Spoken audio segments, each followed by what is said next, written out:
This is Julien, and I'm here in Times Square in New York City, and what I want to talk about in this video here is the difference between pursuing presence and attracting presence. You see, most meditational practices promoted today are designed to pursue presence. Concentrate on the now, concentrate on this mantra, concentrate on this spot on the wall, and pursue presence. And this is great. It does allow you to let things slow down. You build a stronger sense of focus. You can maintain your attention somewhere for a longer period of time, but it doesn't truly get to the cause, does it? Because as soon as you don't concentrate on that thing, you're back in the muck of it all. What about focusing on the muck of it all instead, releasing it, and realizing presence, which is permanent? Enjoy.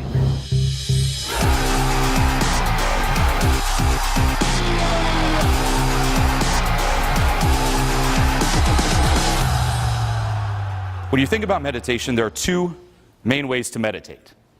I'm sure the one that's popping up right now in your head is, well, the meditation is where I sit down and I just be present. All right, sit down for 10, 20 minutes and be present. Who here does that? Decent amount, not bad. I mean, that's the traditional mainstream type meditation. Sit down and just focus on a spot on the wall, focus on my breath, focus on the right here, right now, and just be present and just meditate. And that's what we think it is. And that is one type of meditation. There are a lot of benefits from it. It's called concentration-based meditation. Okay, you focus on the now. You focus on a spot on the wall. You focus on a mantra. And you just keep focusing on it long enough that everything else just fades away. Okay, and you're present. And this is the mainstream way of meditating. It will allow you to hold your awareness at a certain place for a long period of time. However, it's not my favorite type of meditation because it's still an escape. And this is called pursuing presence. It's better than nothing, but it's not the end goal. Why? Because as soon as you stop focusing on that one thing, what happens? You're back in the shit. And your problems are still there, and the shit you're running away from is still there. It's better than nothing, but it's not permanent. Because you're dealing with all the shit, you're like, oh fuck, I feel stressed, I don't feel good. Presence, presence, presence, fades away. It's like a little vacation in presence, and then, okay, back in the shit. Okay? So that is pursuing presence. The other type of meditation is called mindfulness-based meditation. And that's where instead of focusing on one thing long enough that everything else fades away, you focus directly on what it is you're trying to run away from. You focus on the shit that's inside of you. And by focusing on this shit, and we have a lot of resistance to doing this, experiencing it, processing it, letting it go, now there's no longer anything to run away from. And then you realize presence. Being present isn't something you should do. It should just be. The way you become present and embody presence, say more often, is by releasing all that shit you have inside. And that's something you have to dive into. Your inner demons, let's just say. The thing you've crafted your life to always avoid. You know, you go home, immediately you're like, I'm left with myself and my demons. Distraction, music, TV, porn, fat. Okay? Here it's, instead of that, like we discussed earlier, diving and confronting those demons. And you can just try this as a challenge. After this event, you go home, just sit with yourself 10 minutes. Even just 10 minutes, it'll be close to impossible to do. Sitting with yourself and doing nothing for 10 minutes. It sounds easy. It's probably one of the hardest challenges I can give you. By yourself, no distractions, nothing. You just sit there with yourself. And you're going to start feeling that shit bubbling up. Not real shit, okay? Okay, but it's like, bubble up. But it's going to start bubbling up. And then the little voice associated with that shit's going to start bubbling up. It's going to be like, hey, like what's your name? Yeah, Christian. It's like, hey, Christian, you're a piece of shit. You'd be like, I'm doing the 10 minutes. Christian, you're not going to be able to do the 10 minutes. Remember what you did when you were 5? They're like, no. Hey, Christian, remember when you were out today? People were judging you, laughing at your face. Like, shit. Christian, I don't think your mother loves you.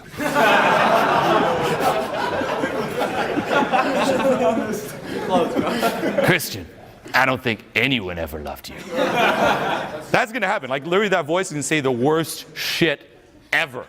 Okay?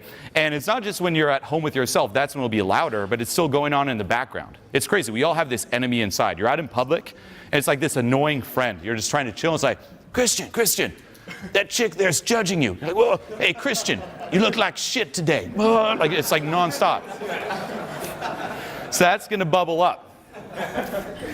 And again, when it bubbles up, traditional meditation, ignore the voice. Presence, escaping the voice. Here, see if you can embrace the voice. Dive into it. Feel those sensations that aren't necessarily comfortable. Allow yourself to experience them and stay with them. Be mindful of them and face your demons. And what you'll realize is that when you stop running away from them, you allow yourself to experience them, they dissipate and there's no longer anything to run away from. Now, a big blockage you may have to this is the whole law of attraction. If you know what that is, the LOA. Yes? Yes. You know, you attract what you think, so think positive thoughts, right? If you focus on that shit, what are you going to attract? More shit. No?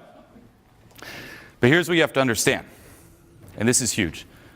There are two worlds inside of you.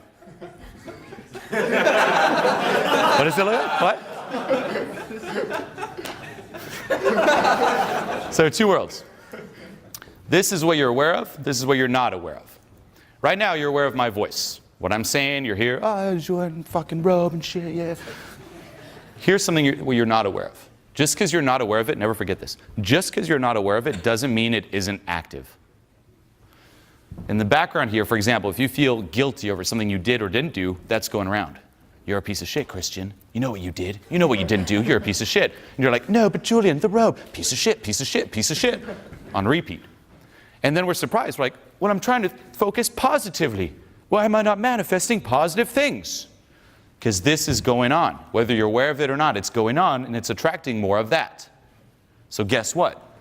You got to dive into this, process it, release it, in order to, by default, focus on positive things. You can't otherwise.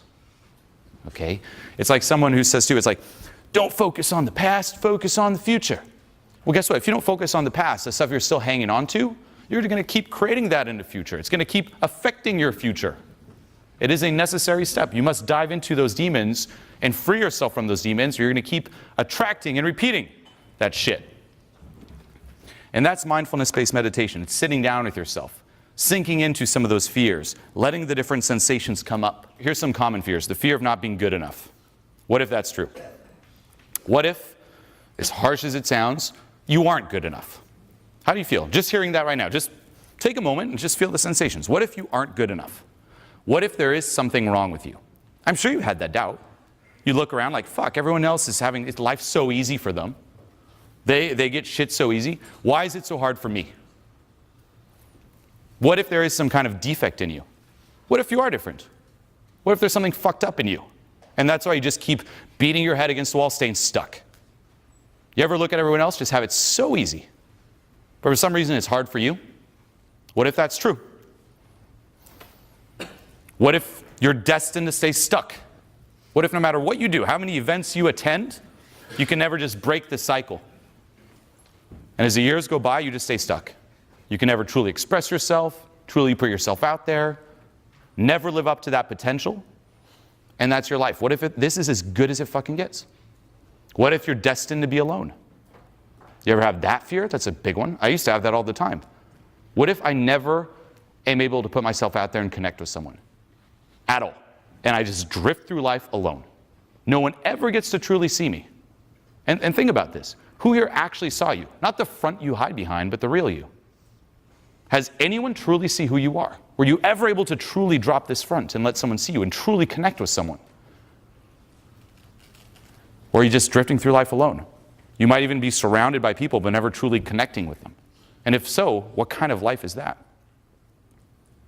Never sharing who you are, sharing different experiences authentically with someone else, just drifting through life alone, seeing other people get together, get into relationships, but not you. You might get some little flings here and there, but it's all surface level, and it all eventually ends, and you die alone. Harsh, and I know, we all feel it. We're like, fuck. That shit runs us. And that's what we dive into. We don't try to cover that shit up. I poke at it like I just did here, but much more intensely, and like let all that shit surface. All those intense sensations, that fear, like, oh, fuck, fuck, fuck. I poke at those demons. And then when you learn how to release them, they no longer run you. And you'll be surprised how this shit occupies so much energy in the background, drains us, not just fears, but different things like stress, all this worry, like the need for validation and approval. That shit runs us like crazy, or the need to control. Huge. Think about it. Like, what are all the different things you do for validation, approval, acceptance, recognition? Dressing a certain way, acting a certain way, talking a certain way, living your life a certain way to be accepted, for approval, recognition, acceptance from my family, my parents. Will they approve of this? Will my friends approve of this? Will I be ostracized? Or all the different ways you try to control life, control different outcomes, control different people, how they perceive you, what they think about you, control yourself, what you feel, what you say, the tenseness, the heaviness that comes from that, or all the worries that go on in the background, financial worry, how will I have enough money? What about money? What about this? What if that happens? What if this happens? Nonstop. That shit occupies a ton of mental and emotional RAM. It's very hard to crush it if that's going on inside. That stuff you have to face. And what we do is we create our lives trying to avoid it or compensate for it. You got to face it head on. You know? I'm sure you've seen me also draw this little graph in some events before where, yeah, I only got a few. It's like, there's this one and this one. Where if you say, like, this is how you feel at a core, this is your personality, this is your life situation, we all feel like shit inside because that stuff's going on repeat. And we try to tweak our life situation, hoping that it'll fix it. But it doesn't. We try to tweak our personality, but it doesn't. There's that famous saying, wherever you go, there you are. No? At what point are you going to stop running away from this shit and attack it? Like, you're literally living this life running away from shit, compensating, trying to be good enough, trying to have more money to be good enough, have more success to be good enough, trying to justify your existence. That's our lives. When will I be good enough, God? Universe, when will I be good enough? No? Are you living, or are you trying to justify your existence? That is a deep fucking question you should reflect on. Because that's what you do as a kid. You're conditioned that way. You're born, and your parents are going to teach you the different rules and traditions, and they're like, hey, if you do this, good Christian. If you do this, bad boy. So by default, you think that, man, like the way you interpret it is, I'm loved, I'm not loved. I'm loved, I'm not loved. So I'm not good enough. There's something wrong with me because I'm not always loved.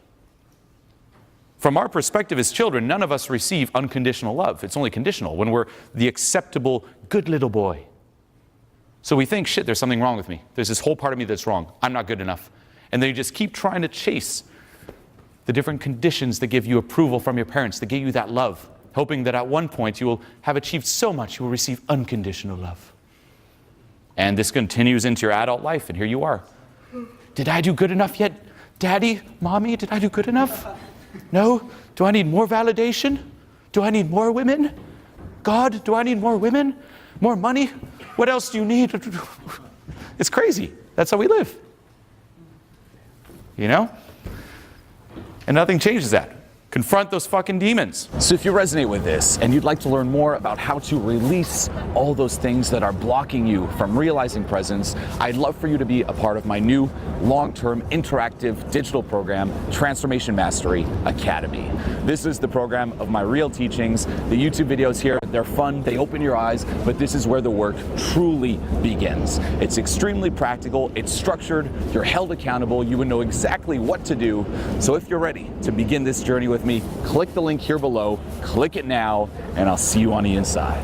We live in an uncertain world. Just turn on the news, what do you see? Chaos, terror, suffering. Things are changing so fast that your head is spinning. You know the feeling, being pulled in different directions by your friends, your family, mainstream media, not knowing what to do or who to believe. Did you ever stop and ask yourself, how did your life get this way? I felt so much shame when it comes to being me and Now I don't feel that shame anymore. I had no way of being able to deal with that pain, and for the first time in my life, I finally feel an inner stillness and peace in myself. I didn't even know what was happening. Like, my hands were just shaking. And it was just like me being my authentic self. Most of us live lives of escapism. Anything to cope with this feeling eating us up inside. Distracting ourselves with dumb things on TV, numbing ourselves with junk food, alcohol, cigarettes, and drugs. Is this the way life was meant to be, or is there perhaps another way? It's been the first time in over 10 years since my dad died that I actually felt like I did before.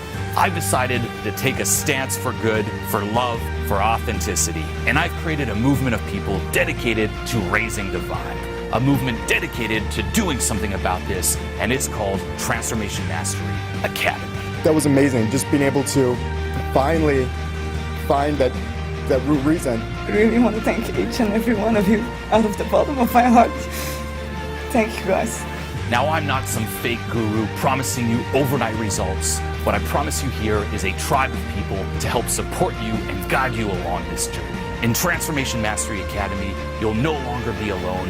You'll no longer feel lost. You will be given the roadmap to true, permanent personal transformation. Enough with this fake life of quiet desperation. Step into your truth and join the movement.